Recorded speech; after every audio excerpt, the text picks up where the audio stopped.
Get in, get to the game. We go again. You see, Maybe they're waiting for you to change the now, overlay. to be fair, there's a lot of production going on. We joke, there's a lot of production going on in the scene, right? And they do this, once a year, right? As far as this event goes. For many production type of things that move in a timeline, you'll practice it over and over and have all this thing set up. So they're doing, it all on the fly. So this is very much a live production, but I think we almost have the game started. Yeah, getting there any second now. Any second, I say. And then we're going to be in there. Wham against Leenock. I mean, both of these, they have some incredible banners, especially Leenock's ones. I mean, that's a clear S tier. And there we go. Finally, we hear the in-game sounds. We hear the sheep being slaughtered and being collected by the scouts. We're going over into our first game of the set, Wham vs Leenock. And we're starting with Wam01 playing the Ruse in the color blue on this map here. Basin, who do we have on the yellow? We've got Leenock playing as the French over on the western side of Basin. Of course, this is the RedBull Wololo Legacy round number 1 of this best of 3 on EGCTV. You can see the house being dropped down, the sheep being slaughtered, and this should be a heck of a series as they are seated, I think it's 8 and 9. Yeah, exactly. So couldn't be any closer, even if we wanted it to be. And this is going to be the first game of the set here now on Basin, a map that we have not seen so far here on the speed stream at all. And we see both of these players starting with 2 scouts. Wham, obviously, being the Ruse, he's going for a 3rd scout here. And immediately we see that the wolves are being attacked. And there's a lot of wolves in the middle of this map. Wham just now finding that there's been a couple of deer killed here. And now he sees the wolves. So he's probably going to try and sneak something. I'm not sure if he got that. Well, and you can't. The wolves now have leashes, so you're not able to aggro them and run back your town center as the strategy people were doing in the past. But I think that just means the Roost just get all those wolves. You're not going to be able to stop them. I mean, you can try if you get 2 scouts together. Yeah, it's much simpler for the Ruse now to get those wolves, because as another Civ, you don't really want to stop to kill the wolves. Or at least usually you don't want to. You want to be out on the map, you want to be denying the deer, or you want to be gathering some of those sheep. And if you go for those wolves, that's going to delay you quite a bit with your scouting and whatnot. So as we see here, Wham, for example, because Leenock was going for that wolf early on in the middle, is able to get some of the sheep that were probably destined to be for Leenock here, since they're in the back of his base. Yep, and Wham going with the 2 scout approach, of course, when you're up against, Leenock versus Wham's 3 scouts, of course, when you're up against Ruse. You want to try to do that, get those, at the very least, the deer and then some wolves as you can. And there's a boar. We saw 1 scout there on the northern side. I would assume the other one is probably mirroring that down on the south. That's going to be an additional boar that actually it's not, it's there on the west there. Okay, so they're both to the northern sides, I guess. Yeah, those spots look really safe here on the map, actually. Because usually there are spawns where they spawn in the middle, like close to the sacred side, but here they're very, very much to the side. So definitely probably an easy point to take here for Wham with these boars. Yep. And we've got the French, of course, come up the School of Cavalry. He's going to be probably training up some knights right away as he hits the next age.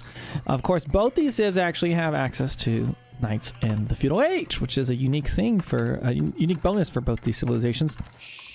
And for the Rus, they typically age up with the it's not the high trade house. It's escaping me right now. It is the Golden Gate. The Golden Yes, Gate. the Golden Gate, which they typically will trade for their stone. Now, the nerf to the town center is costing an extra 50 stone. Makes it so they actually have to do a trip with 5 villagers and get 5 extra stone if they want to get in a second town center. Slight annoyance here, though, for Wham, because of the...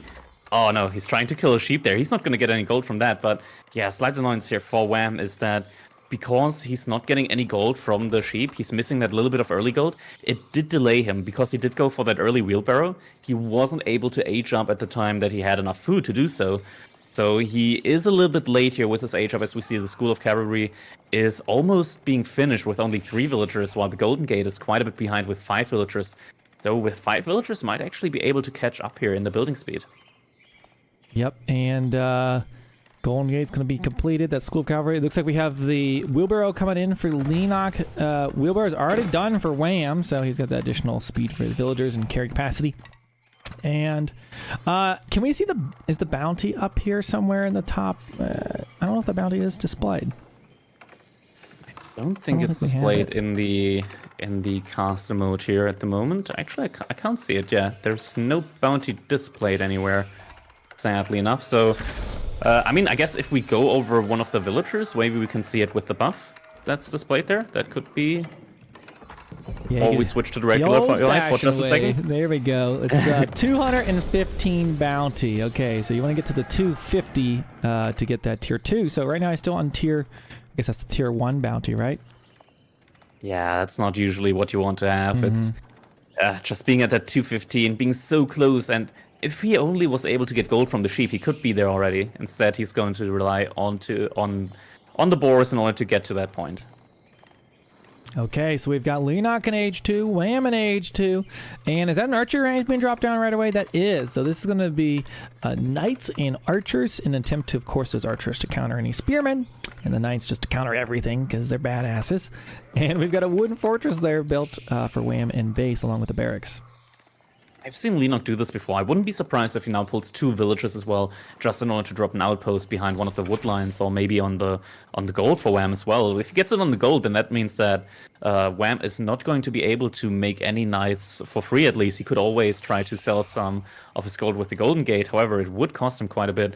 Or, for example, outpost could also be on the deer and behind the wood lines to deny any second TC expansion there. Definitely possibilities here. That's something that I could definitely see Leenock doing. Doesn't look like he's doing it though right now. I mean, there are a couple of dots on the minimap right now moving over. Actually, I think that no, it's just a scout. Okay, for a second I thought that there was going to be a villager there as well for a tower drop.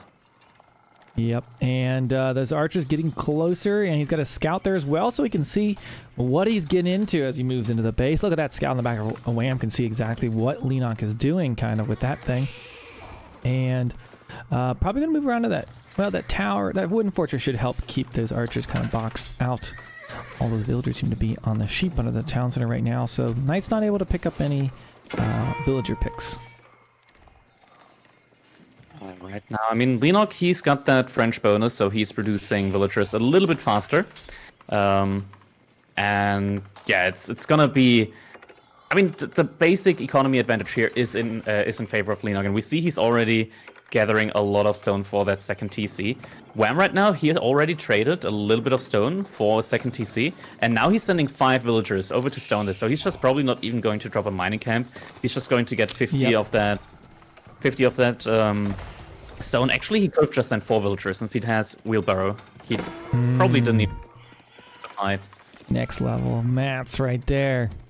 Okay, we've got towns that are being dropped for Leenock there on the front line in front of all of those deer there for the French. Leenock getting that stone, and then he should be able to drop his own town center. Where will he put it? I don't know if he'll put it in the wood or on the berries or the gold. Oh, we'll see. He could go for the deer in front of his base too. Looks like that might be where they're moving. That is in fact where they're going. Second TC now going up for Leenock, so he's going to be able to get that up first. Second TC now going up for Wam as well at the same time. Both of these players dropping them on the deer. Right now we have Spearman already there for Leenock, so he's got an answer to that. Yep. So Horseman going to flank around. He wants to distract those because he's building that town center. You see that blue town center? Yeah, it's still only halfway built, so he kind of wants them chasing, but it looks like they are going to kind of head towards that direction. And Wam will need to jump in that town center likely when they arrive. Let's see if he gets it finished in time. Ooh, this will be a close those units were there earlier. That could have been seconds, yeah. Yeah, that could have been really bad for Wam, but gets that TC up and might actually now lose some units here because I don't think Leenock is immediately reacting because at the same time there's damage coming in on the other side. Yeah, he didn't react and he's lost 2 of his spears now because of that. And most of another archer. Okay, so 2 town centers up for both players. In case you're wondering if the town center 2 TC meta was alive and well, it definitely is. Both players going for those town centers. They've got, looks like a 1-1-1 composition for the French. He's got spears in production now as well, so he's going to have a little bit of everything. And as far as the Rus is concerned, horseman and spear is what on the map. Army composition looking pretty good right now for Leenock. He has one unit of pretty much every type here: spears, knights, and archers. Though archers now getting caught here, and this could be a pretty big loss here, as one knight is not going to be enough to deter any of these horsemen. And yeah, archers are all going to go down here for Leenock. This hurts a lot. Yeah, that's a big pickup because those horsemen can just continually chase after those knights. Oh, I'm surprised he turned around. Oh, well, the town center's right there, so it's a smart move, but. Yeah. A good little trade. Can't chase too long. Yeah, absolutely. So, villager count, of course, Leenock is up because French are going to be training just a little bit faster. And I think he got his town center down faster as well, that second one. Might need to drop a mill on those deer that are... he has a lot of walking time right now. What do you think? Would you drop a mill there at the Rus expansion? Yeah, I mean, it makes sense. Then again, though, hunting cabins, they're kind of more expensive, so yeah, I guess it makes sense, and they already carry like 25. Yeah. He could go for it, and he's going for it indeed, but I probably wouldn't hold it against him too much if he didn't, because he already has wheelbarrow, and that's like 30 resources that they're going to gather each time with faster movement speed. So I guess if there's any point to excuse it, it's probably this one. It's definitely annoying when you're playing against Rus and you got to place your town center and they're just awkwardly spread out, because when they're alive you can just put it right in the middle of them and it just surrounds them. Yeah, it makes it quite a bit easier, especially then you can also just, while they're building, every time you take just 2 villagers and they're going to tap the deer, and then as soon as the town center is done, you have all the deer spread out around the TC and ready to be eaten from. Another raid here coming in for Wam on the economy of Leenock. Has his units in place though, so is going to be able to deter those forces there. Gets a good amount of damage in. Yep, we've got military numbers right now. Pretty even, 25-21. If you look at the top, in a little bit of favor of Leenock at the moment. Of course, not a ton of knights. We've got 2 knights for Leenock, so not over-investing in the knights. He even has a horseman out there, but... those spear and archer numbers are growing. Yeah, exactly. But at the same time, I mean, they're...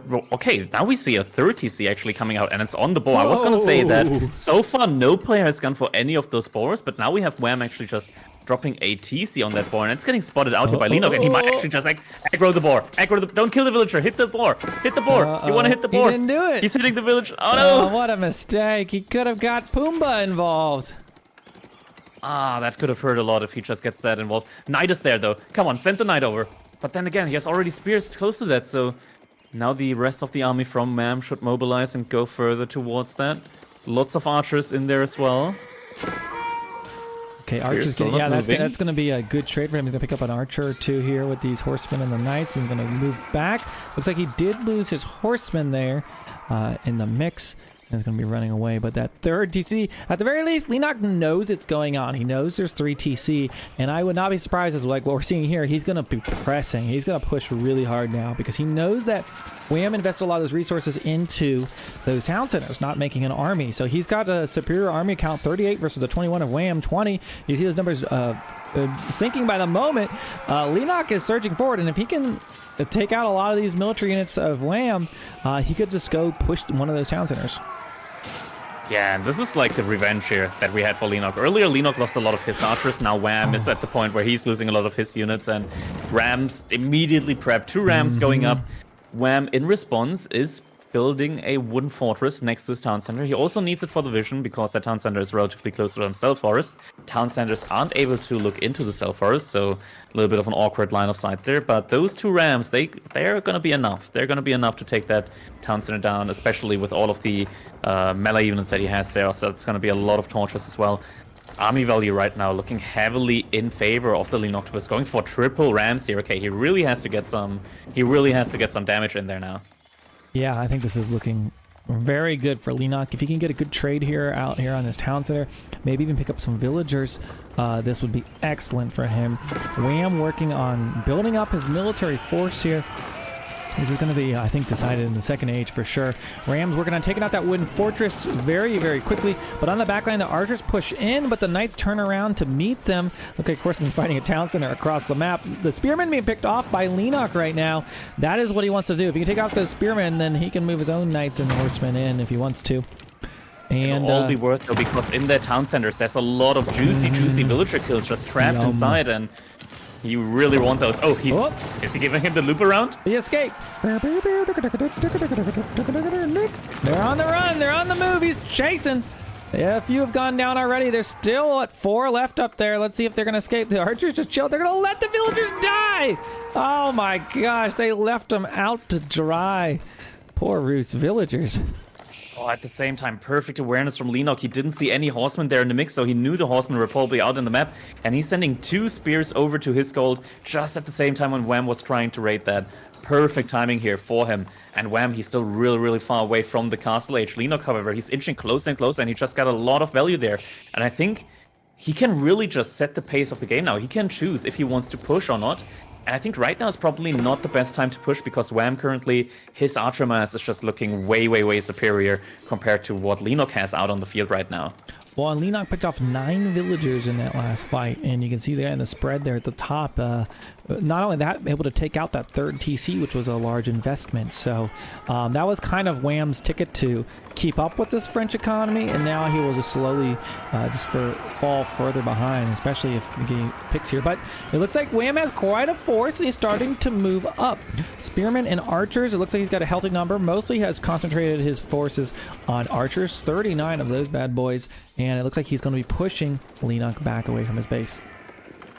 Yeah, Leenock is playing this perfectly right now. He's going to age up, and this is going to allow him to just get those veterancy upgrades on those archers. And archers with veterancy are actually really, really dangerous. They do a lot of damage, even to armored units. Once you get to that bonus damage, they're going to do 9 damage every single shot. And with that 9 damage, they can actually take down knights relatively quickly as well. And there aren't that many out on the field right now. Horsemen as well, they're not going to prove much of an obstacle anymore.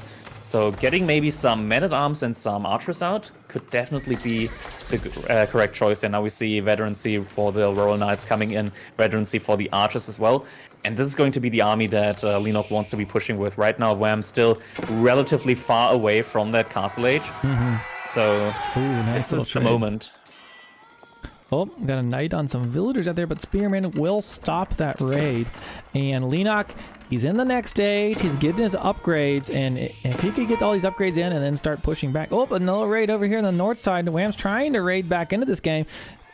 That was going unseen for a moment. If that had been me, I would have lost all of those villagers. I would have missed that. And you look, and it's like, oh crap. Yeah, Wam's doing a really good job here of just trying to annoy Leenock here, just keeping him back in his base. Behind that, Wam is also walling up. Another nerf for the Roos. Their walls, they now take quite a bit longer in order to go up. So this wood line here, or this wall line here, rather, is going to take a long time to complete. I think the time to build those walls has actually been doubled from 3 to 6 seconds for each segment. Yeah, that's definitely a little bit of a nerf there for them. Okay, Leenock starting to position his rams back across the field. Of course, he's got his knights upgraded now. He's built a few more knights, and he has 4 man-at-arms. A wooden fortress going to get knocked off immediately here. Boom. Oh, those men-at-arms, they don't take any damage here at all. +2 Pierce Armor is also being researched now. Abbey of the Trinity being built, speed build here with 20 villagers. This is the timing for Leenock. If he gets that second town center down, he can be really happy with the damage he's done. He can even just kill that and then back off and just boom a little bit longer if he doesn't want to commit to all of this yet. But I think he's doing pretty good. Man-arms and knights, of course, going to tank so much damage. Spearman running into there to the front line. He does have a large archer count, and they can't actually take out man-arms, but it just takes so many volleys. I mean, look at that. You can see those man-arms just soaking up so much damage. Just those few units. And there we go. Town center's down. Villagers, oh, he was about to slaughter them. I think he's still going to get with the archers. Hits the next age, but he needed to get some upgrades. It was kind of a great timing attack for Lino. Yeah, perfect timing here. 90 villagers compared to 65. Some idle time on both sides, though, as Leenock is heavily invested into this attack here right now. Actually, a lot of idle time. 20 villagers idle right now. However, the fight is still going great right now for Leenock, as Wam is missing a lot of upgrades. He doesn't have the gold right now in order to get the +2 attack damage upgrade for his archers as well, so he's missing that now. And Yeah, it's looking really rough for him right now. He's not able to do any significant damage to these armored units right now with his archers. And behind all of that, the veteran archers here from Leenock are doing an excellent job at cleaning up the archers from Wam. Same time, Rams are just going to take out some buildings. Wam right now is not really struggling for population cap due to the army and the villagers that he's just lost, but this is still going to hurt Wam a little bit in the long run. And Leenock is just squeezing and squeezing, slowly moving up this archer. Oh, yeah, those villagers. I don't know if that was a missed micro there, but losing more. Look at down in the bottom left. 35 villagers have been killed. 36. All the spears down. Yep, now his knights can just start doing their work. Ram's still alive, moving up on those houses. He's got plenty of population space right now, but next it'll be sites maybe on that archery range in the Abbey of the Trinity or something like that. It looks like Wam has been able to cut down on Leenock's archer count, but the amount of villagers he lost in that fight, that's going to be extremely hard to recover from. Yeah, this is looking really good now for Leenock, and honestly, Wam is just struggling right now, and with the... Yeah, this is looking really bad right now. I don't see an answer right now for Wam. He's almost double the villager count for Leenock now after these fights. And when we look at the destruction value, it's just double.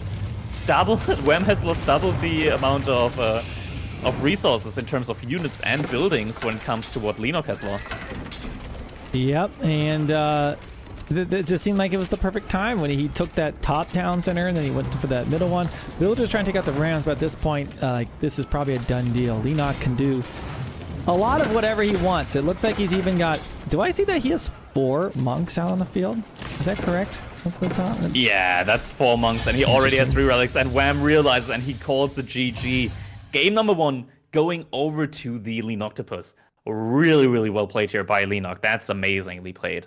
Yeah, that was a super clean game. Leenock just really kind of dominated throughout that. Got some great villager picks. It all started when he took out that first town center when he built those 2 Rams. Yeah, might have been a little bit too greedy here for Wam, and really, if he had the amount of archers that he showed later, like 5 minutes late, not even 5 minutes, like 2 minutes later, if he had those archers just a little bit earlier, instead of going for that 3rd TC, I think this would have just looked way, way better for him there. But instead, he went for that 3rd TC, got a little bit too greedy, and had to pay the ultimate price here in game number 1. 3 TC, too greedy, flew too close to the sun, but he's got another chance. This is a best of 3, and we'll be getting into game number 2 here very, very shortly. Yeah, looking at the economy, it was close. After everything, this was really close. Actually, Wam being a little bit ahead when it comes to the wood here. Actually, quite a bit when it comes to the wood. So really, really well played here by Wam as well. It's just when the push came, it was the perfect timing, and Wam just didn't have enough in order to hold it back. Now, one thing different about RedBull Wololo is you can either choose your own home map, because right now it'll be Wam's choice, or you could choose his opponent's home map. So this could be Golden Heights or Dry Arabia. So we'll see which one he selects here along with what civilizations as they get through to their draft here. But it could be either of those options. Of course, this could be match point for Leenock if he can put this one away. Yeah, I mean, we said it earlier that French is the best civilization probably for Leenock. Sadly, he doesn't have access here to his second best civilization, which would be the Mongols. Those got picked by Wam here in the draft. Maybe Leenock can still make something here with these other civilizations. I think he probably can still make something happen here with the Delhi, for example. I think he can play a really, really good Delhi as well. Yeah. So we'll have to see how these next couple of games go. I haven't seen a whole lot of Golden Heights. I'm trying to remember if I'm sure I've cast a game on Golden Heights, but probably like one time. I haven't seen a lot. Have you played that map a whole lot? I've played Golden Heights a couple of times with like some of these pro players as practice. It's an odd one for me because it takes a really long time in order to get to that pond in the other corner. And a civilization that's really good on that map is the English. Both the English and the HRE. So if Wam actually goes here with his own home map, I think Leenock definitely has the civs to respond to that.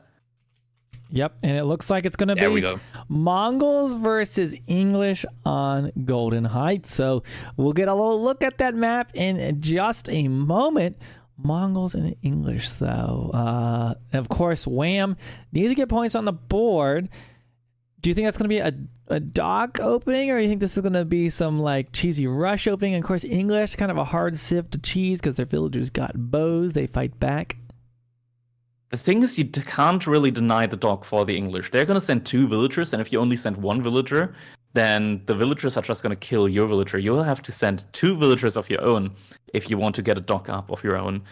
So, I mean, that's probably what Wam could potentially do. I could also see Wam just go for early barracks and then just try to send some spearmen over there, because if you're that far away from your base, the spearmen are going to be faster than the villagers early on. So yeah, that's definitely one way of playing that one. We've seen a little bit of Mongols today, so that's been fun so far. Don always oh, he's disappeared. Look at that. Oh, now that's a chunker right there. Look at that. That's a heckin' chunk. That's my chunker as well. I got one of those too. Wow. What's your cat's name? He's called Mockridge. Cockroach? No, Mockridge. It sounds like cockroach. I don't know. What do you think about that cat?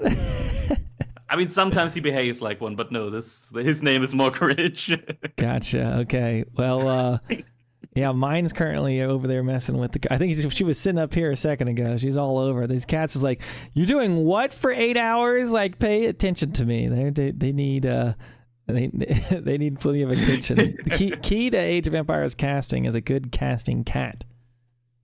Exactly. Yeah, how do you spell that cat's name? I think I need some clarity in chat because I don't know. I don't know that. I haven't heard that name before. Here, guys, can type it. Okay, there we go. Mockridge. Is that a common cat name in Germany? I don't think I've heard that name. What is Mockridge? That's the name this is a shelter cat, so he got that from the shelter. Gotcha. And I just stuck with it. Yeah, I only kept one of all of my cats are shelter cats. I kept one of them. We got Finn was the first one, and it was like when the Star Wars movies were coming out. So I was like, okay, I'm a big Star Wars geek. You couldn't tell, and so we stuck with that. And then I got the second one, and I was like, okay, she's gonna be Rey, obviously. And then we got Boo here, and so she's Naboo technically, one of the planets. So yeah, I wanted to name her Boo. It's a black cat, common name. Like I went around it with Naboo, but yeah. Anyways. As though we got the cats, these cats are getting ready to play. Wam and Leenock, 0-1 is the score. It is a best of 3, so this is going to be a big game. Now remember, no one's eliminated. They'll just go down to the winner's bracket and loser's bracket, and you'll see them back later. So they have another chance, but it's good to get some points on the board early on, because if you win that winner's bracket, you'll move on to the semifinals, and then you'll get to have a seat at the table this weekend and have a chance at the big prize. So this should be a fun one. Mongols versus English on Golden Heights in any minute. Yeah. I mean, we already talked a little bit of what we're probably going to see. I think, yeah, Mongols, they have those 2 choices. Either they send 2 villagers in order to make the dock, or they make that early barracks. Then English, they likely send 2 villagers to make that dock. And with 2 villagers, you're able to snipe any opponent villagers that might try to go there and deny anything. Yeah. And so the town centers are on the north side. So yeah, there is a very long walk down to that I guess it's a pond. Is it a pond or a lake? It looks like maybe this one's a pond. We'll go with that. Golden Heights. So they're up on the height and they go down to get to it. Honestly, I can't remember. I think I might have. I don't know if I've seen this map. I feel like I've looked at it maybe before, but this might be one of the first times.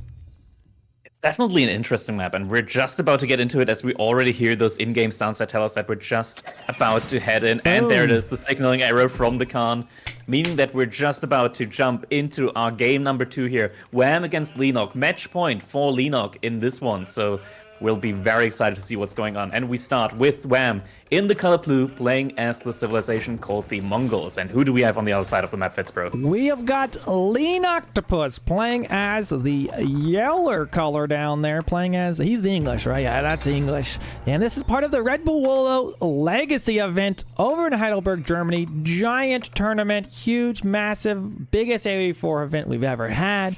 And of course, this is brought to you here on EGCTV, your home for Age of Empires 4 esports.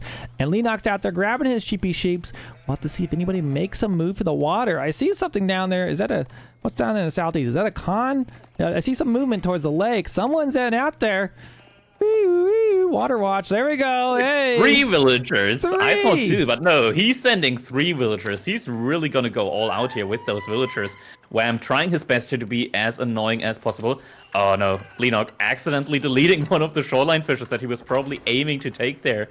That's gonna hurt. It's gonna be a little bit more travel time for those villagers if they want to gather from the shoreline fish. Should probably every now and then try to turn around and just get some shots off on those, on that Khan. And I mean, right now at the same time, I mean, Leenock, he spotted that there's going to be a... Okay, there we go. He's shooting back now. That there's going to be some horsemen coming his way. He could... Right now he's going for an outpost, could potentially look into... I think he is. Yeah, that's a dead villager to Khan. I don't remember the last time I've seen a villager die to Khan. Hold on. But every time I see it, it hurts. I got this. Clear. Oh my God, we got a villager kill within the first 2 minutes. We had a big siren go across there. That we got only very limited use of that, but that was time. Oh man. It hurts every time you see it. But I mean, Leenock, he's made an outpost there. He could also go into some walls here, just a couple of segments, just in order to make sure that there's not going to be too much happening here. Now jumping into that outpost, trying to do some more damage to the Khan. Is, however, a little bit tough right now, just because the Khan has a lot of HP baseline, so he doesn't mind if there's a couple of arrows sticking out of him. Yeah, of course, but losing a villager so early definitely probably wasn't in Leenock's strategy here, I would imagine. Ooh. Wham bringing, what, 2 one villager villager down? That's not enough. 2 villagers are going to be enough, however, for Leenock in order to deal with that. Villager is going to have to retreat from that side. Okay, so... a battle over the pond here already. We see there's 3 of those deep water fish there. So Leenock is taking advantage of those, and maybe this will make up for the fact that he lost one of those villagers. Yeah, so far it definitely has made up. He's right now ahead in population by quite a bit, at least when it comes to the economy side of things, and that's going to help him a lot here. Has to be careful, though. The horsemen are coming in, and the villagers, they're out of position. Might actually lose another villager here. They're charging. Can he get one? Oh, they get the wrong one. Oh. Okay. And the villagers get inside of the outpost, and they're going to be safe.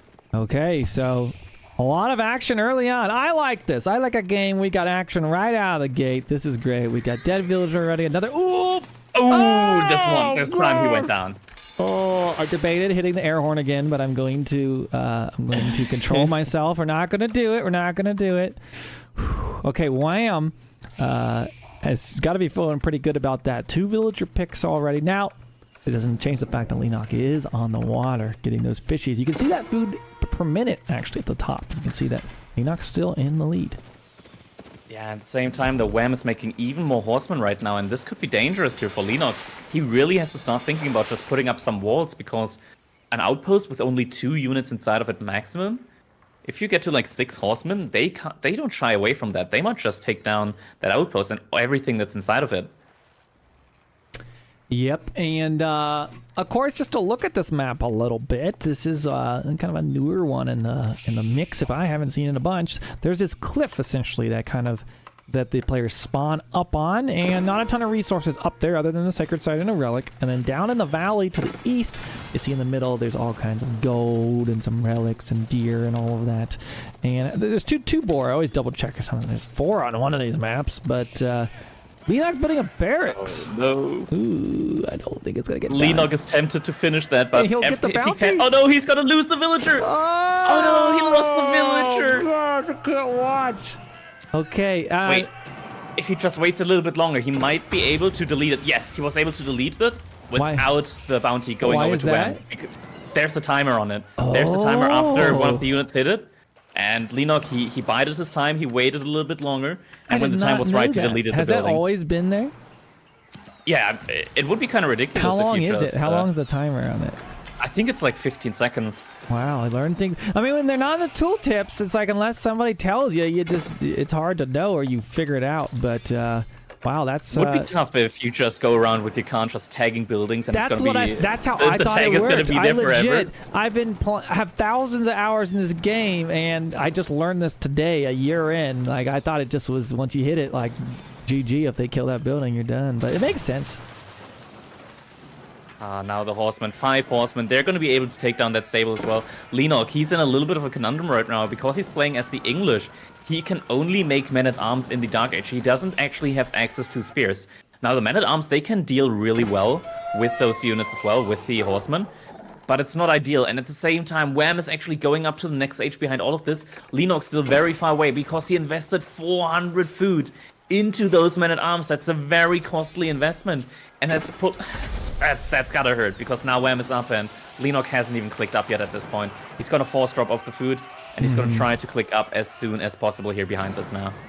Yeah, so we've got that dock starting to be sieged down, but will we get it in time? Leenock is aging up. He's got 5 on that council hall. Those man-arms are getting there, though. He's going to target that villager first. Wants to get revenge for the previously slain villagers. Oh, but he's already in the feudal age, and that's why Wam has access to the galley. And it's going to be able to do a lot of damage here to these men-at-arms. Now, the damage isn't going to be as substantial, but... Oh, no, they're boxed in. Are they going to be able to get out? Okay, they managed to get out, but we can see that these units, these men-at-arms, they're not nearly as efficient against these horsemen than a spearman would be. Yep, and this hurts. This hurts to see.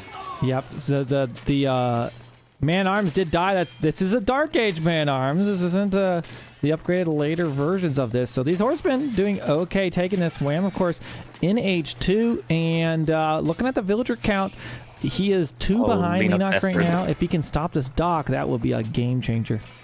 Leenock is desperate. He just pulled 15 villagers in order to age up as quickly as possible. 15 villagers on that landmark. Now he's got it. What building is he going to make? That's a lot of villagers, and all of them are going to go to gold. Okay, never mind. He has to reposition that. Oh, he walled in. Nice. He walled in another dock. Okay, that could save him. That's going to be very nice. But Wam is on that water, and I don't know. Looks like he's killing the fishing boats out there right now, so it might not even matter. What's he training right now? Is that a demo? Yeah, I think it's a demo Hulk. It's a Hulk, but Wam is also making demo, as you said, and that's going to be dangerous. The demo is going to be perfect for countering that Hulk, and a lot of the fishing has went down for Leenock on that water. We see 9 kills so far, 9 worker kills, 9 economy kills for Wam, as he's actually pulled ahead right now in terms of economy, and there's the demolition ship, and Leenock can't do anything about it. This might just be GG. Yeah. And the Hulk goes down with a single demolition ship. Second Hulk, though, coming out immediately. Another demolition ship, though, gets queued. So this might just be that maybe Leenock has something up his sleeve here. He's making galleys. Well, with the galley, he could be able to destroy those demolition ships before they get in range of his Hulk. What a scrappy little game this has been. I mean, I don't think you very rarely see villagers dying in the Dark Age, and Wam has played this very, very well as far as denying this water. Here comes another demo ship. Let's watch. It's about to go big boom. Can he stop it? He's got his galley taking shots, and he's able to deny it. Yes, very good job. So good play there by Leenock, but now he's got to try to save his dock as it's being sieged down by the horsemen, and I'm not sure if he's going to be able to kill those fast enough. As you see, those arrows are very ineffective.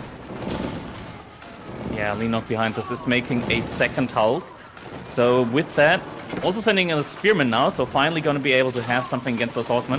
I think that dock is going to catch on fire, though, with those horsemen. That's another bounty here. And the demolition ship again coming in.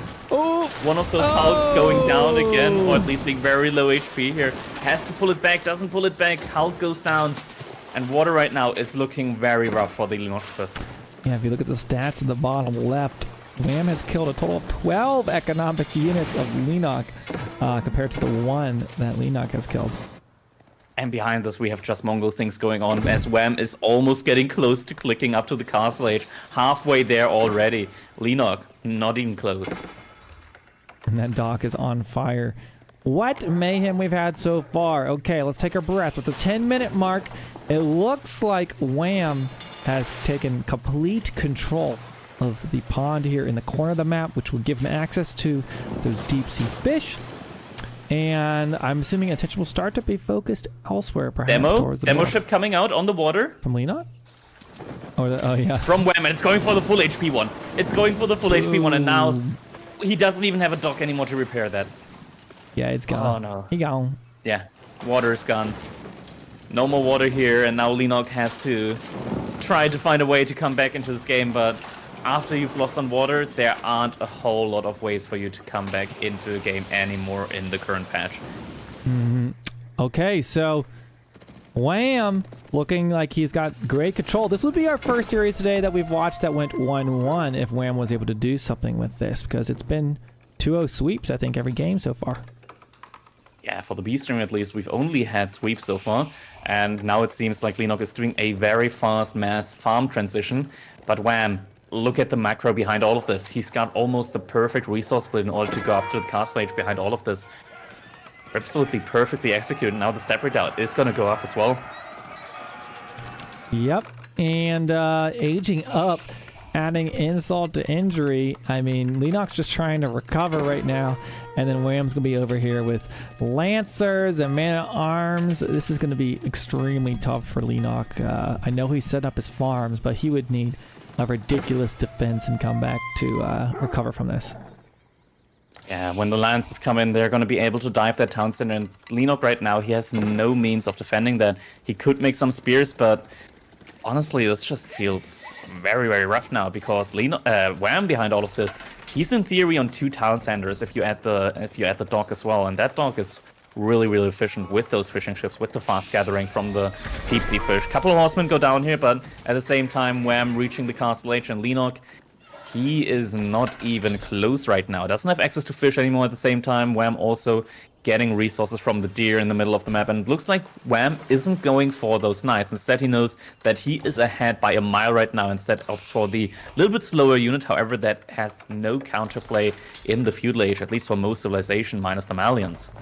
Yep, and he's building a wall. He's going to try to hole up here. Now, English, a very good turtley civ. Are they good enough to stop a very a complete map control that it seems that Wham is going to have? Let's see what he does here. He got, okay, the ×2 Man-at-Arms. So this is a unique thing for the Mongols. If you haven't seen this, they build this uvu, which extracts stone out of the ground for free. They can't actually mine stone, or really do. They can't build keeps or anything.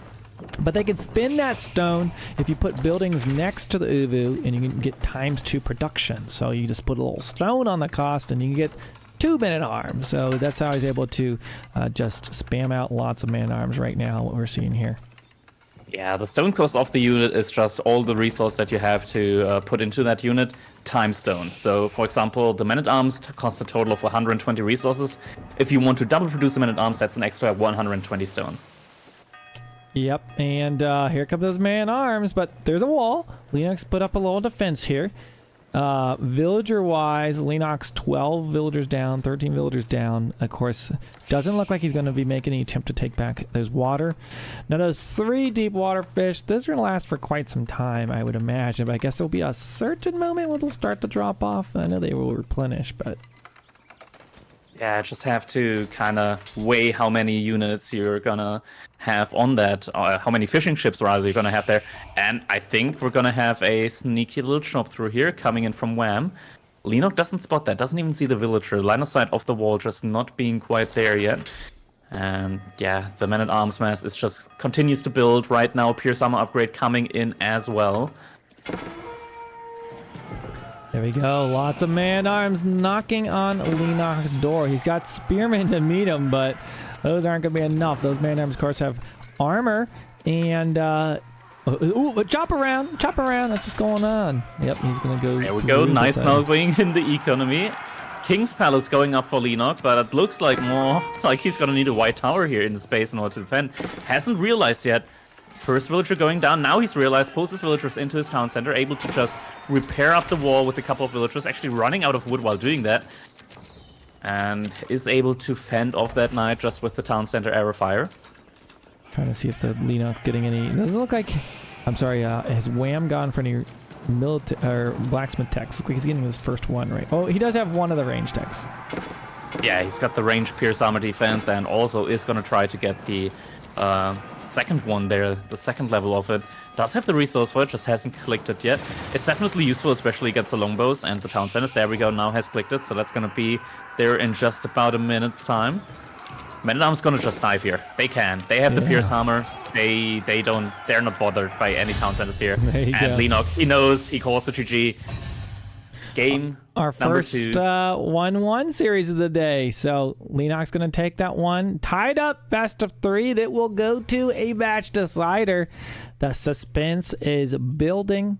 I would say it all came down to that crazy water opening that we saw. Losing the villagers. Wam really committed to stopping it too with the early horsemen. And that just really took a lot of the momentum for this. Now, whose home map was this? Was this Wam's home map? This was Wam's home map, yes. So maybe like this was his plan all along. Maybe this was what he was cooking up.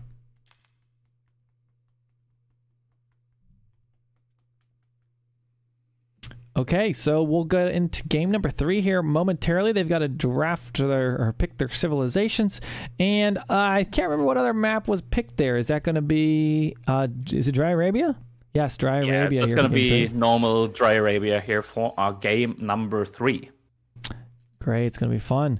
Okay, so game number 3, what civs will they pick? What's on the table? Ottomans, Rus, Malians. I don't know why oh no, Rus has already been picked. So it's Ottomans, Malians, or Delhi HRE.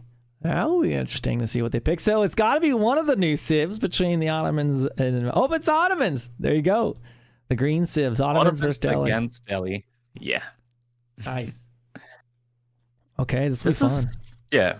Yeah, this is somewhat to be expected. I don't see Leenock play HRE a lot. I think Delhi probably just suits him a bit more from his playstyle. And Ottomans, I mean, if you get the choice between Somalians and Ottomans on an open map like Dry Arabia, I would personally just pick the Ottomans 100% of the time. They're just the superior civ there when it comes to open maps. Yep, they're going to be very good. We'll see how Wam goes about his opening here with the Ottomans. Watch that closely. Of course, Leenock playing as a Delhi Sultanate. Will he go Dome of Faith or go Tower of Victory? We will see. We expected maybe it would be a Tower of Victory earlier, and then it was Dome of Faith. So, I don't know. I think it could be a great option here. So, game number 3 is going to be decided in the desert on Dry Arabia with our berry civs. We'd have it no other way. I haven't seen a single elephant today. I don't expect to see one, but I would be very excited if we saw one. We haven't seen a great bombard either. So maybe some great bombards, some Delhis. Just give the people what they want. It was a late game between Ottomans and Delhi. I mean, late game for Delhi, I wouldn't mind seeing that. Or at least get them to Castle Age at one point. That would also be interesting to see. Yeah, that'd be fun. What's funny? When I did that 8-person free-for-all, it was like a bunch of Malians and Ottomans. Not a single great bombard was built, and everyone was at age 4. No one made great bombards. I was like, aw. I mean, the maps are quite large in those kind of 8-player nomads, isn't it? Yeah. So it might just be a case of, oh yeah, if I make a great bombard, it's going to take hours for that to get anywhere. Now this is like Delhi was like one of my original main civs, and now Ottoman's like the new main squeeze. Delhi's probably a little jealous now, but I think I've got to root for Wam in this one with the Ottomans. I'm an Ottoman enjoyer. I want to see what he can do, but Seed 8 versus Seed 9, this could be a showstopper. Yeah, I mean, both of these civs have something going for them. With the Vizier points, the Ottomans, they can actually get 2 religious units. I think they're also the imams for the Ottomans. They can get 2 imams in the feudal age as well, or even in the dark age. Yeah. But those units, they actually add an additional buff to where the religious units, they have an AOE heal around them. So not only do they heal a single unit, but they actually do an AOE heal. So that could also be very interesting to see. Maybe an option here just in order to offset the healing from the Delhi Sultanate with some of your own healing. An Age of Empires healing is always good, AoE healing. Yeah, that's just that's true. Unintended pun there, but yeah, and then the Ottomans they still have their matter. So I mean, you can kind of offset the matter as well if you go for that Tower of Victory. That's when you also have the bonus attack speed baseline on all of your units. So could definitely be something to think about. Just go for the Tower of Victory and just make scholars the normal way out of your mosques. Yeah, you can't underestimate the amount of healing Delhi can do. That healing stacks up. We saw it earlier, like a single... it was like 3 galleys couldn't kill a single unit because of all the healing that was stacking up. Like, it was absolutely crazy. So, that was the BCQD against Recon game on Cauldron. Yeah, absolutely. So... Okay, so Dry Arabia, Ottoman's Deli going to be starting any moment now. Any moment. They just have to get up and stretch, and look at their little leather notebook and, check all their notes. And then we'll be ready to go. But if you're just tuning in, this is a big decider. We're going to have more games for you. What match are we going to see next? I'm going to see if maybe one of the admins will tell us. I can't remember because we've picked up a few extra games here. But we got games for you all day long. And if you didn't get enough today, there's going to be more tomorrow. And then Red Bull's going to be carrying you through the weekend with all the finals. So this is the best week ever for you guys that are interested in Age of Empires competitive esports. And we just get to sit here and be in the caster's booth. It's great. I believe after this one, it's going to be Beastie Cutie against Vortex. And then after that, Puppy Paw against Lucifron. Ooh, we get to go to the winter series of that. That will be amazing. Okay, I'll look forward to that one. Okay, so chat, how we doing? Who's gonna win? Wam or Leenock? Spam it in the chat. I feel like, let's see, do we get any? Let's see, what is Wam's banner? I can't remember. What's on Wam's banner? Ooh. I got an octopus emote. Well, one of those is a squid, but I don't know. Yeah, we got an octopus for Leenock. Is there? I think it was a bear. Oh yeah, I've got a variety of bears here. I think that third thing's a bear. I don't know. Is that a koala? A Canadian bear. I think that's what it is. Yeah, I think that'd be like a grizzly, right? I'm assuming in Canada, most likely a grizzly. Okay, I'm getting corrections. We're actually on the other side after this, so we're gonna have my mistake. Yeah, Magic versus winner of the Mr. the Muslim. So that should be fun just as well. Okay, I see hold on a second. There's a Pikachu. There's no Pikachus in this game. We need bears or octopus. That's your option. Nobody spammed anything. So apparently, like 2,000 people in chat. No, it's very indifferent. They don't care who's gonna win. But aside from that, it looks like our next game is about to start there, as we already hear sounds here from the game. In our decider game, Wam against Leenock, it's match point for both of these players, and we start off with Wam in the blue, playing one of the new civilizations from the anniversary update, playing the Ottomans. Yep, and we got Leenock playing with yellow as the Delhi Sultanate, and he's dropping down. Well, what is that? This is Wam, actually, his military school, so I expect we're going to see some early spearmen there. Yes, there is a mosque, looks like for a house mosque mill opening there as far as the Delhi Sultan is concerned. And this is the match decider. So while they won't be eliminated from the tournament if they lose this, they will move down to the lower bracket, and the winner gets to go up to the top one and have a closer chance at getting to those finals. So they want to win this, and I'm kind of curious. I haven't seen, I don't think, like Delhi versus Ottomans a whole lot yet. Of course, this is one of our newer civs, so this should be fun to see what you can do with this early spearman there. Yeah, I think this is probably one of the best civilizations against the Delhi, just because with those early spears, you're once again able to harass that gold. Wait, that gold is actually behind the berries. That's a really, really long travel distance there to get to that gold. If we look at the base of Leenock here, just the gold actually behind the berries. So yeah, that's very far away from the main TC. You're able to get a lot of pressure done there if you get some spears out. And spearmen have to walk a long way too. Yeah, that's true. But at the same time, like, once you get there, you're able to deny the gold. That means that even though the Delhi, they don't need any upgrades, or at least they don't pay for the upgrades, you're still going to deny the production of more scholars. Yeah, absolutely. That's massive. You have to have those scholars as Delhi. It's crucial to Civ. So if you can deny that gold, there'll be a lot of value. I mean, so far today, if anyone's picking up the Ottomans, it seems like the go-to move is typically this opening with the mosque. Granted, I feel like we've seen them every time against like a Turtley Civ or on Dry Arabia, because they know what map they're going into here. But yeah, Spearman moving out. Leenock better be ready for it.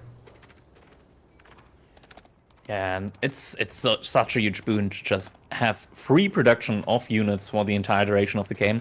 I think it works out to be like if you use the MIA, the Castle Age Landmark, which produces free siege for the Ottomans as well. I think it works out to be like a little bit over 1,000 resources per minute for free in terms of units that you're getting.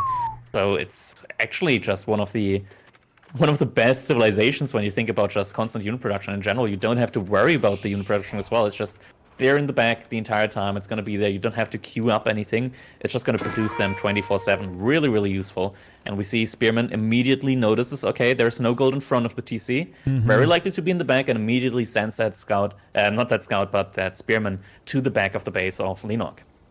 Now, he's already got a little bit of gold towards his next scholar, so I think he should at least get one more here queued up with that gold he's able to obtain. That's not going to be a dome of... that's not going to be a Tower of Victory, anything crazy like that. It's going to be a Dome of Faith.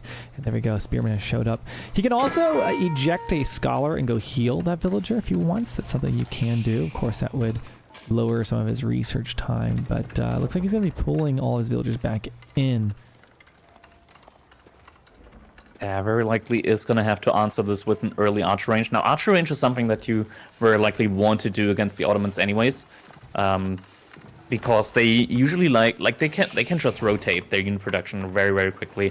Their production buildings, they cost less, and so I think usually you'll probably want to do either just spears and archers, or you want to go for a triple composition of your own. But I think spears and archers is probably something that you can more easily afford. That means that just one less production building for you to build, and then you can just move from sacred site to sacred site, get those walls up on those sacred sites, and kind of like take control that way. Okay, so we got age 2 up. We see an archery range being dropped down right away. Of course, a unique thing for the Delhi Sultanate. All their techs are free. Okay, they don't pay for them, but they research very slowly. You can see they just queued them all up, and you speed this up by garrisoning scholars in the mosque, and you can keep building more mosques, more scholars, put them in there. So that's how the civic kind of core mechanic works, but they also have this efficient production tech that they get. So he can pop a scholar into the archery range, and it makes it produce double as fast. So it's basically like it turns that archery range into 2 archery ranges in a way, if he wants to really quickly spam out units. So it makes the Delhi Sultanate very flexible, because if you have one stable, one archer range, you can hop that scholar around and basically produce the units you need depending on what you scout, and gives you some flexibility.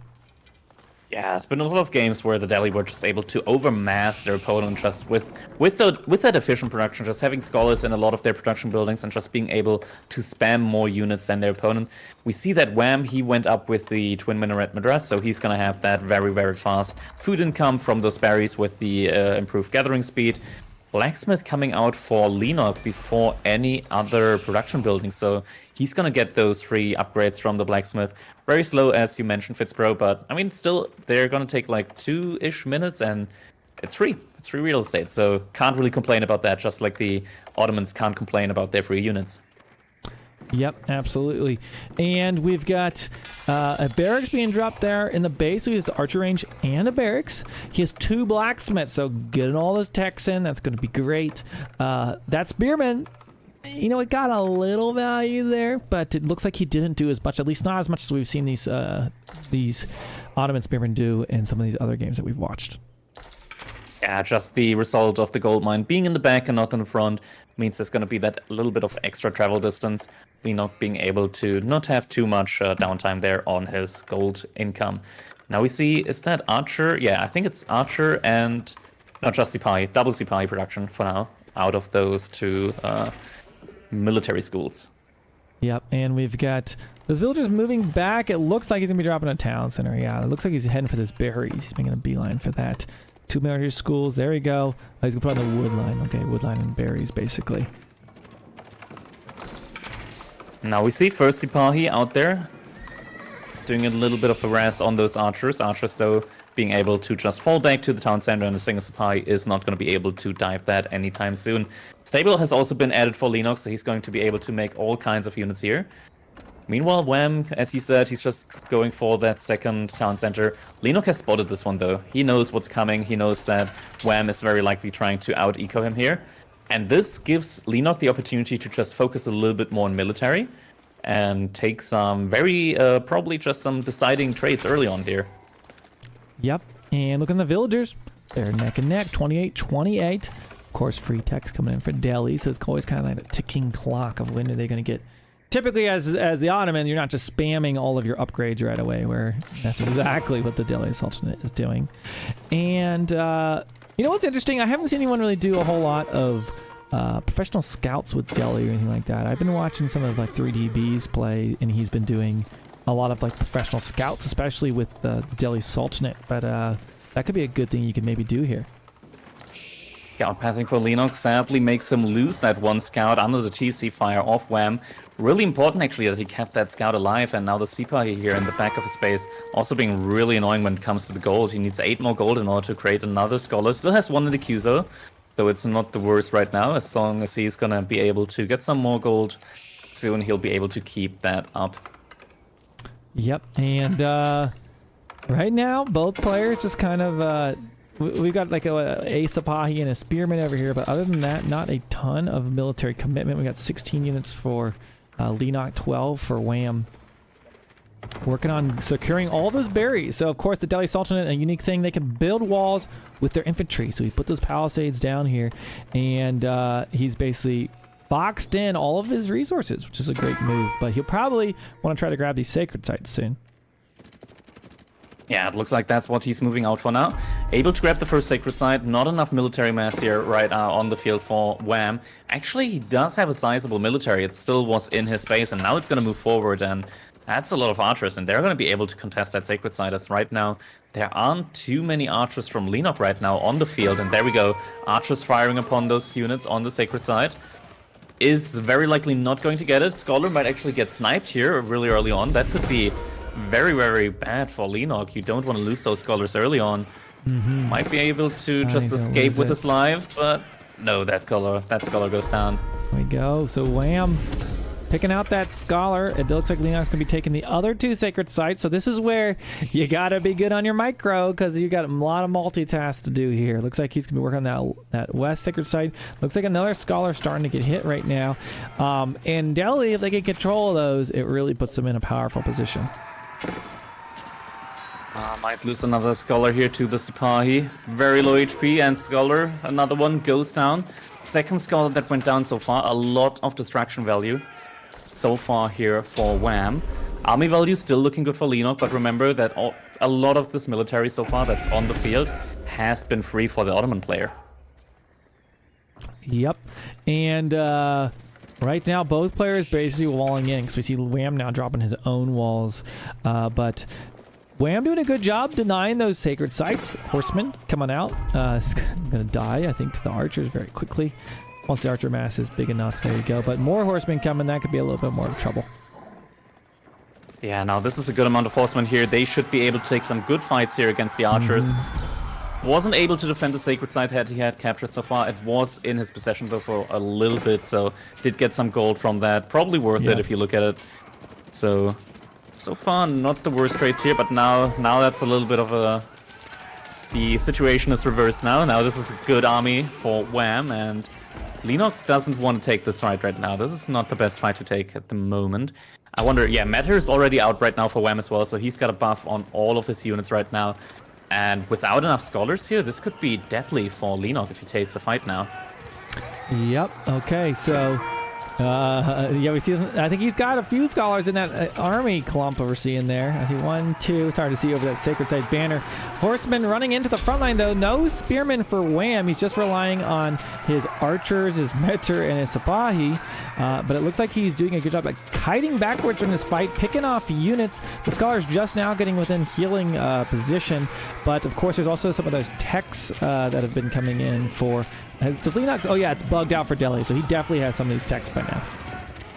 Yeah, big issue right now is that the archer mass was just too big here for Wam, and right now the Sipahi are in the archers. Actually, a couple of spears were in there as well, so they managed to clean that up nicely here. Actually, now that the Sipahis are out of the picture, this is looking better and better for Leenock as he's able to push Wam back completely, and he did manage to grab one of the sacred sites in the middle behind all of this. Yep, we've got Leenock taking control now. 1, 2 sacred sites. That eastern one he doesn't have, but even 2 is pretty good as you see that gold trickling on in right now for Leenock. About 400 gold per minute for 10. And yeah, so Wam's pulling back. This is very good for you Leenock fans. This puts him in a strong position as far as his military, his economy. You see more villagers for Wam though, but the sacred sites are kind of the invisible villagers for the Delhi. Yeah, Sacred Sites bring a lot of value over to the side of Delhi. Lino for a while there was actually glancing towards the Castle Age, then however did decide to queue up a couple more horsemen here, which he might really need, as Wam hasn't produced a single spearman now, it seems like, for quite a while. It's just archers, and against this, Lino can just spam horsemen all day long as there aren't any spearmen in there. And that seems to be exactly what he's doing right now, and it's gonna work out for him. All 3 Sacred Sites are now about to be captured. Sipahi is sitting there with 1 HP, however Spearman there with the Scholars is going to be able to defend those. Archers look to be closing in towards the middle of Sacred Site, but that's where Leenock already has his army. Yep, and here comes that giant archer mass of Wham. He's got the mentor providing the buffs, and he's going to start pulling on those Delhi units and see if he can get it done. Man, a few spearmen would provide a lot of value against these horsemen, but he's believed fully in the archer mass so far. All Sacred Sites have been grabbed right now for Leenock, so you see that timer start to tick down. 10 minutes, he technically will win the game if he's able to hold all those. Kiting back, he's killing the horsemen, but the numbers you can see at the top are still in Wham's favor. Yeah, now also the archer count is in favor. It's been in favor for Wham most of the time here, but now Leenock is pulling ahead, and behind all of this, he's gonna age up with the compound of the defender. Looking strong here. Very strong display here from Leenock on the Delhi. Yeah, and I meant to say Leenock back there, sorry. Yeah, going up to the next stage, coming out of the defender, that'll give him some cheaper stone costs and, for his walls and for his keep. So that's a popular thing. Maybe a keep drop to end the game is a thing you see sometimes with Delhi here in the third age. Yeah, it feels like he can't really idle for too long here. Wham is going to realize, okay, my opponent is in the Castle Age, I have to follow here at some point. I'm just going to have my military schools provide me with military, and other than that, I'm just going to focus my economy on aging up as soon as possible behind this. Same time, though, I mean, we hear a lot of relics being picked up at the same time. 1, 2, 3 relics immediately be picked up by Leenock, so he's going to get a lot of gold with those, and Wham probably just asking himself, wait, I saw more relics on the map earlier. Where did they go? He's got them all, I think. Does he have every single 4 relics? One more in his base. The last one is in the base of Wham. I don't think that's for contention anytime soon. Asapahi will likely get that 1 scholar though, so 1 relic going over to Wham at least, or at least not being picked up by Leenock for some time. Also working on decamping the Sacred Sites. I think Leenock right now just biding his time, waiting for some of those important upgrades to come in, or at least waiting for some of his Castle Age units to come in. As we see, he's already made a couple of men-at-arms here right now. And yeah, those men-at-arms, they don't take a lot of damage from any of these archers. They can just... They're gonna be the tank. So right now, actually, Leenock, he can just fight as long as he has his men-at-arms in the front. Wham will have to target fire every single archer. As soon as those archers start firing against those men-at-arms, it's like they don't even exist anymore, the archers. They could just as well not be there. But in the back, we see that Wham is aging up with 20 villagers. He wants to go up as soon as possible. 20 villagers on that Mammoth Imperial Humvery, and he really wants to go up here as soon as possible. Drops his 3rd military academy and just tries to get up as soon as possible. He needs that age up. He needs those technologies. Because he, unlike the Delhi, he can research his technologies relatively quickly out of his blacksmith and out of his production units. So. While Leenock has all the Sacred Sites, well, he had them all. He had some Sacred Sites and a bunch of the relics. Wham has a ton of villagers. If we look at the villager count, he's done pretty good. So thankfully, we have this resources per minute. You can see across the top, so you can really compare apples to apples. It's been pretty even despite all the extra gold income Leenock has. But there it is! Compound Defender. He's going to be dropping that keep in the face of Wham. So that's going to be a big thing. Now, keeps take a little bit longer to build than they did in the past, but I don't know if you'll notice as Wham right now, just in the next stage, he doesn't have his siege units, doesn't have his upgrades yet. This could be massive. This could be Leenock's jump across the finish line. Yeah, and at the same time, Wham, he only just now clicked on the veterancy upgrades for his archers. He was missing the gold for it before that, and this is gonna hurt him now. His archers, they just don't do any damage against any of those men-at-arms, and because of that, Leenock is able to just dive the base. Also, not a lot of units in the town center, so not a lot of arrow fire coming from that. And Wham, he's just kiting all day right now. Archers, he pressed the garrison key, but the archers, the villagers, they're getting blocked by the archers, and it's just a slaughter here. Those poor villagers, they're running back and forth. He's got to know, like, that's just so bad. They're stuck. The body block is real. The archers, they've got their bows up, point blank firing onto those archers. And I am not, I mean, even despite all of that, Wam still has more villagers, which is the crazy part of all that. But, oh, what's that on the north side? A keep being dropped. And I think that might be a siege workshop behind it. That is, in fact, what it is. Yeah, it was a labyrinth of Wam's own creation that doomed his villagers there. Behind this, Leenock is just gonna take the stone that was right in front of Wam's base, and he's gonna expand on this. He also built a mosque there forward just in order to speed up the research speed of all the technologies from his keep. So faster boiling oil as well as the faster village fortress upgrade. Yep. Okay, and he's doing the mosque Wi-Fi, of course, there, which is a nice little trick you can do with the Delhi Sultanate. And while he's walled in, it looks like he's going to try to maybe do some counter raiding. Looks like he's trying to run out with his knights around the side. Yeah, Wam knows in order to get back into this game, he just lost a lot of villagers. 17 villagers that just went down there for Wam. That's not a small amount at all. And he knows that he has to get some clever raids in if he wants to get back into this game. At the same time, though, it looks like Leenock, he might just be going for a sneaky little landmark victory here, as he's making a lot of traps. Actually has a scholar inside of that siege workshop. So this siege workshop creating units twice as fast as a normal siege workshop would. Yep, so the siege has begun, and it's going to be very challenging. He just got his first mangonel out of that armory, but that mangonel's not going to do a whole lot against all these siege units. He needs some springolds, maybe some trebuchets. He's trying to maybe grab these sacred sites back, but a lot of wind conditions kind of coming towards Wam. Yeah, landmark victory approaching us. For the first landmark has gone down. Second keep now going up on the front. Actually cancels that one. Or did it go down? It went down. It went down. There was a trebuchet shot hitting that keep. Leenock not getting any... No, actually, never mind. Never mind. Actually, he did get stone back. I take it back. I thought for a second he didn't get the stone back. I confused his stone count with his population count, so that was my issue there. Yep, so the siege is going on. It's going to be very hard for Wam to stop this. He's just going to slowly work away his buildings and his landmarks, most likely. And this is just a methodical push right now from Leenock. And first school, military school here going down. These are expensive buildings. You don't want to lose this. Also has access to some of these springles here. Oh, springles trading out favorably here, though. Oh, that was the second one in the army. I didn't even see that. Yep, and yeah, he's got his springles there to defend himself, while Wam has two. There'll be a little bit of springle back and forth action. Let's see who loses one. Looks like he's gonna try. Oh, the building crumbles down with the trebuchet. Now he's slowly working on Leenock's keep, but we know Wam is back into this corner. He would need some crazy miracle to get out of this one. The Delhi Sultanate doing a keep drop kind of to try to put this one away, and this is going to be really hard for Wam to break out. It's a total of 15 scholars right now for Leenock. With 15 scholars, Castle Age research time is actually faster than if you weren't playing as the Delhi. Really? Yeah, that's pretty much the turning point where suddenly your research only takes like less than a minute instead of 1 minute and a half. That's very nice. That's very nice. So lots of springles there. 1, 2, 3, 4, 5 of them. And here we go. A lot of ranged units. Leenock is going to need some mangonels here, it seems like, on top of those springles if he wants to deal with all of these archers there.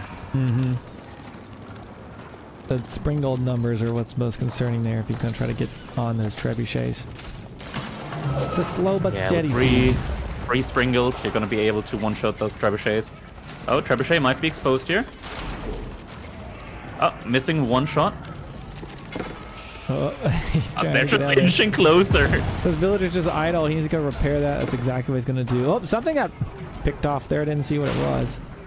That explosion sound. Oh, it was a springald. One of the springles of Wam actually at the bottom got picked off there. Now first mangonel coming out for Leenock as well. Might be able to get some huge shots there in there, and there we see first mangonel shot. That's huge! A lot of the villagers are now at very low HP. Springles fighting against Springles. This is a massive fight. Springles, yeah, it's like they're trying to snipe each other out. Is that mangonel still alive? I think it is. So, Wam has been able to take out... Oh, actually, the trebuchet, I think, killed one of the Springles. I think that last shot, perhaps. Sprinkle numbers looking good right now for Wham in comparison. Gets down the last. Mangonel gonna go down as well. Wham But still another has more Mangonel right there. villagers. Look at that.